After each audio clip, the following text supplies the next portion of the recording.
It's already bad enough that we're ruled by corrupt, authoritarian, fascist, billionaire PDF files, if you're picking up what I'm putting down. But to make matters worse, there's a faction of religious extremists within the Trump regime who think that they're actualizing biblical end times prophecy by doing the bidding of Israel. Yeah, and they also think that war with Iran is going to help usher in the Armageddon. In fact, influential Christian Zionists like Pastor John Hagee are telling their congregations that Trump's war with Iran is actually part of God's plan and that God is going to militarily assist Israel if Christians pray hard enough. And if Israel prevails in the end, it'll subsequently lead to a righteous revival in the United States. And Israel's imperial conquest is important to fundamentalists like John Hagee because, as journalist Meta points out, Hagee believes Israel has a right to take over much of the Middle East, which is why he and ally Mike Huckabee have been avid supporters of the genocide in Gaza. Hagee believes that Israel's success will hasten end-time prophecies and bring on the second coming of Christ and eventually lead to everyone converting to Christianity, or else. It's why his group, Christians United for Israel, is even larger than the more well-known pro-Israel lobbying group AIPAC. And to elaborate on the or else that Meta was referring to, it means that everybody has to convert or be killed, including all Jews. So the core belief of Christian Zionists is deeply anti-Semitic. They only want Israel to control all of the Middle East so that way Jesus can come back and send everyone to hell if they don't convert to Christianity. And Israeli leaders like Netanyahu are well aware of this fact, but they don't care, seeing as how deranged Christian Zionists are helping them achieve their own Zionist expansionism. But this belief isn't some conspiracy theory. This is what they actually believe. I was taught the same thing as a fundamentalist myself when I was a kid, and U.S. Ambassador to Israel Mike Huckabee actually admitted such in a recent interview with Tucker Carlson. You've appealed to Genesis. Genesis 15 says it's Abram, it's pre-Abraham, it's Abram, receives from God the news that his descendants will inherit the land. And you tell me as the theologian if I'm getting this wrong, but from the Euphrates to the Nile. I think that's right.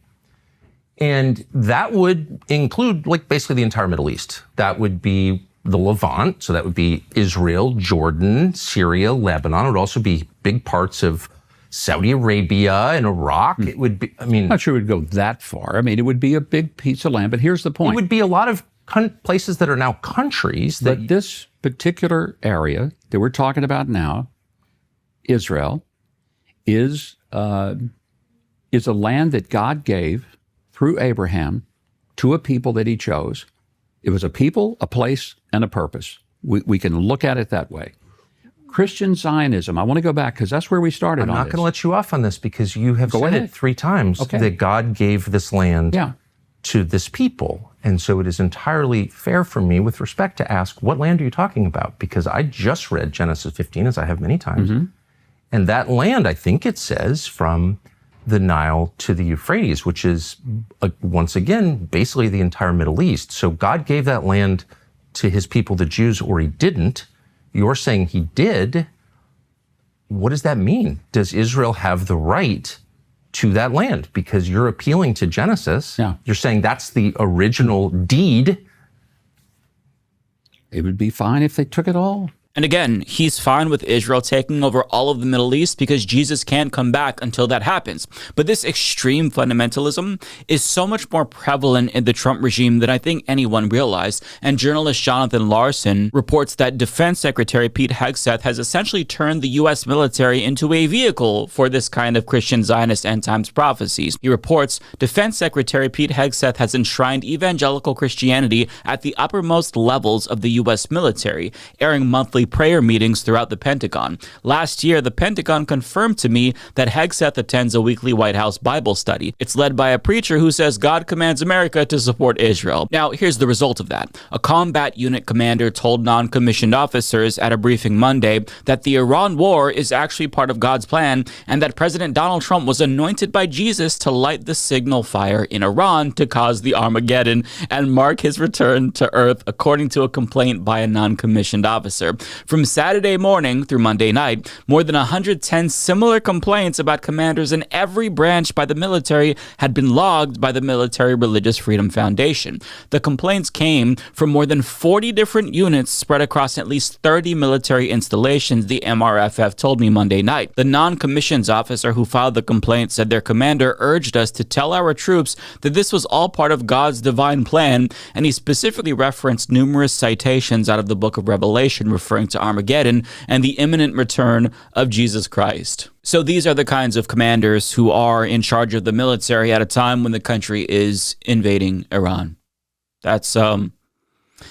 That's really bleak to hear, right? Now, Larson goes on to explain that the Military Religious Freedom Foundation has been inundated with complaints about religious liberty violations since the U.S. and Israel invaded Iran, because military commanders are basically creaming in their pants at the opportunity to now bring about the end times prophecy. And that is not hyperbole. It feels like I'm being uncharitable when I say that, but I'm not. The Military Religious Freedom Foundation said that across most of the complaints that they're receiving, troops are describing their commanders as having unrestrained euphoria over what they see as a biblically sanctioned war. So they are ecstatic that the U.S. is bombing Iran. They genuinely believe that Trump has a divine mandate to bomb another country. And commanders are pushing this religious extremism on their units because if Defense Secretary Pete Hegseth is able to break code and violate religious liberty of troops that, he's in charge of and commanders and whatnot, then why can't they? Like, everything kind of rolls downhill from the top. If he does it, they feel like they're going to do it too. And much like Huckabee, Hegseth has the exact same views about Israel. And during Trump's first administration, Hegseth actually talked about how Trump was a vehicle for God's divine will for Israel in a way that should alarm every single person. Jennifer and I and others had a chance to go see the Western Wall of the Temple Mount, the Western Wall tunnels, so much of the old city. And as you stand there, you can't help but behold the miracle before you. And it got me thinking about another miracle that I hope all of you don't see too far away. Because 1917 was a miracle, 1948 was a miracle, 1967 was a miracle, 2017, the declaration of Jerusalem as the capital was a miracle, and there's no reason why the miracle of the reestablishment of the temple on the Temple Mount is not possible.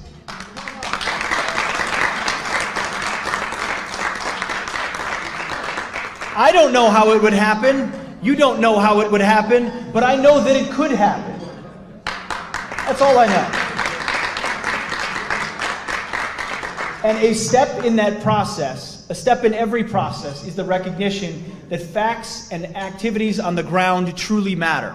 And that's why going and visiting Judea and Samaria, understanding that sovereignty, the very sovereignty of Israeli soil, and Israeli cities, locations, is a critical next step to showing the world that this is the land for Jews and the land of Israel. And I believe, as was mentioned, he said you need to, what was mentioned is you need to buy the ticket. Don't just wish for 40 years to win the lottery, buy the ticket. I would submit to you, in light of the support you have in Washington, D.C., the support you have amongst patriotic Americans, amongst evangelical Christians, amongst believers, amongst Republicans, even amongst some Democrats who can barely say it anymore in Washington. Buy the ticket, take your action, do what needs to be done here in Israel, because I truly believe this is a moment where America will have your back. You have Donald Trump in the White House, you have Mike Pence as vice president, you have Nikki Haley at the UN, you have true believers in Israel and America that have your back. And that guy is now our defense secretary.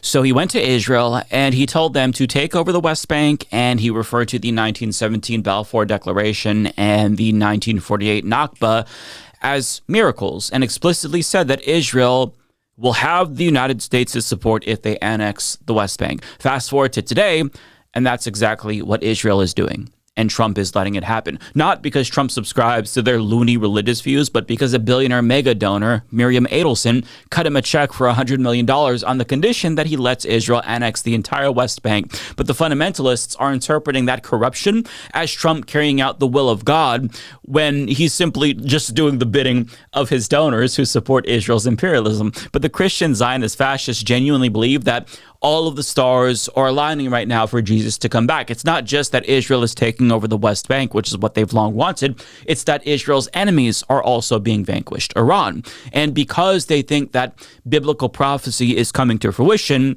they're now really letting their freak flags fly, because why wouldn't they? If Jesus is about to come back, then the rules of engagement and the codes of conduct prohibiting commanders from pushing religion on their units are null and void, because God's law is finally usurping U.S. law and the Constitution. And I want to be very clear, it's not just that the religious freedom of U.S. service members is being violated. That would be a problem in and of itself.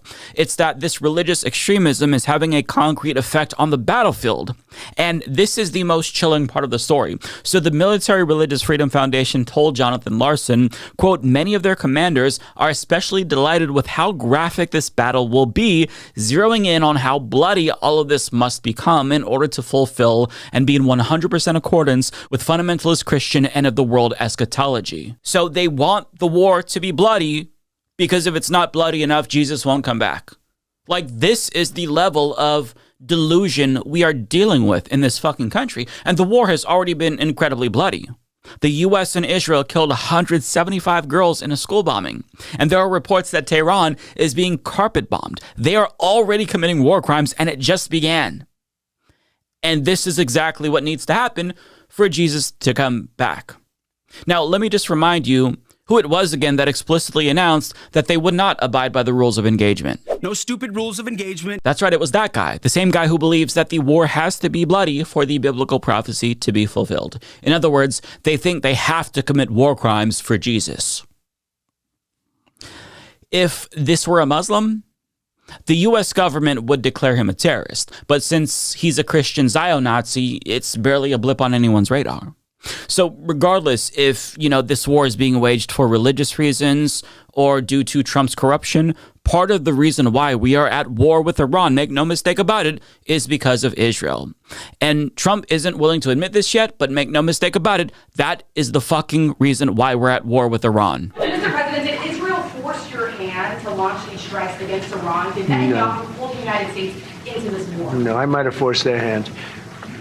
You see, we were having negotiations with these lunatics, and it was my opinion that they were going to attack first. They were going to attack. If we didn't do it, they were going to attack first. I felt strongly about that. And we have great negotiators, great people that do this very successfully and have done it all their lives very successful. And based on the way the negotiation was going, I think they were going to attack first. And I didn't want that to happen. So if anything, I might have forced Israel's hand. Sure you did. It's not that you were paid by the Israel lobby to do their bidding, or that Netanyahu made you think it was your idea, or that maybe he forced you to do it because your former bestie, Jeffrey Epstein, was an Israeli intelligence asset who maybe gave the Israeli government information to blackmail you with. I mean, if that were the case, Trump wouldn't be the first American president blackmailed by Netanyahu after all. You sincerely thought that an attack was imminent, even though your Pentagon said that that was not the case. Sure. But the good news is that we don't have to speculate, because Marco Rubio confirmed that it was, in fact, Israel that goaded the U.S. into this war with Iran the second time in the span of a year. Nick Turse of The Intercept reports that Rubio essentially admitted that we're essentially fighting Israel's war. Quote, he explained that the government of Israeli Prime Minister Benjamin Netanyahu had effectively boxed in the Trump administration, taking the decision out of American hands. Quote, we knew that there was going to be an Israeli action, Rubio explained. We knew that that would precipitate an attack against American forces, and we knew that if we didn't preemptively go after them before they launched those attacks, we would suffer higher casualties. So rather than telling our own vassal state, no, you're not allowed to do this, the Trump regime opted to just go along with what Israel wants. Again, because that's what the Israel lobby paid him to do. It was money well spent. And when you take into account all of the fundamentalist freaks that are in his ear telling him war with Iran is essential, it's no surprise to see that this was the outcome. And to be clear, I don't think that the Christian Zionists in his regime are telling him that he should attack Iran to usher in the end times because he doesn't subscribe to that philosophy. I think that they're probably telling him that, if he does this, he's going to be viewed as this courageous and brave leader. But keep in mind, it's not just the Israel lobby and Christian Zionists here. It's also the neocon establishment that's being bankrolled by the defense industry that also wanted Trump to do this. So when you have so many amoral merchants of death and religious extremists pushing for war with Iran, this is the end result. It's always going to be the end result. The warmongers get what they want, and people opposed to war, innocent people who don't want to be killed, they don't get what they want. But out of all of the warmongers, I've got to admit, I am the most concerned about the religious fundamentalists, because if you unironically believe that you're carrying out the will of God, then literally nothing else matters. Not laws, not the Constitution, not poll numbers, not approval ratings, not money. Nothing but prophecy matters. Because God's will is more powerful than all of that in your mind. So I think that we should all be concerned that religious lunatics have infiltrated our government at the highest levels. And if people like Pete Hegseth think that we have to wage war and we have to commit war crimes against, people in Iran for Jesus, then he should be stripped of his power immediately and placed in a fucking straitjacket before he gets more people killed, because that is not acceptable. You're free to believe what you want, but when you have power and your religious fundamentalism dictates what you do while you're in power, that's a different story. That's where we say, no, you don't get to do this. At least a sane society would say you don't get to do this. But since this is the United States of America and we don't hold anyone accountable even when they murder and commit acts of pedophilia, then he's going to do it. And I guess that we're just supposed to sit back and take it. Well, I say to hell with that. I say we need a general strike, shut down this entire fucking economy until everyone from the Trump regime is out of power, because this cannot be tolerated. The things that they are doing are not acceptable. And I feel like I'm screaming into the void because everybody who's watching this already knows that. But until the rest of America wakes up and understands the threat that is posed by this extremist regime, then nothing is going to change. Like, until it becomes so disruptive that Americans cannot go on with their daily lives, they're just not going to wake up. It has to affect them personally. So it might have to get worse before it gets better. I hope that's not the case. But I just think that people should automatically think it's bad that religious extremists are using the U.S. military as a vehicle to bring about the Armageddon. I think that's objectively bad, and every single person should be concerned about that. 播报新闻是我的日常，必须时刻保持妆容和皮肤的最佳状态。当来到人生中最重要的时刻，也是 KS 逆时奇迹帮助我轻松驾驭，闪闪发光。KS 逆时奇迹活肤露全效精华、精华霜，多达5种 EGF 6大冻龄关键成分，保湿效果让我非常满意，小细纹也不再困扰我。我就是我自己的最佳女主角 ，KS 让我从容自信、光彩动人。我是我人生中的大女主，我的最爱我做主。KS 逆时奇迹系列热卖中，下单请上快点购。透过中天新闻网 App 下单立减50%，或输入 CTI 推荐码有额外折扣。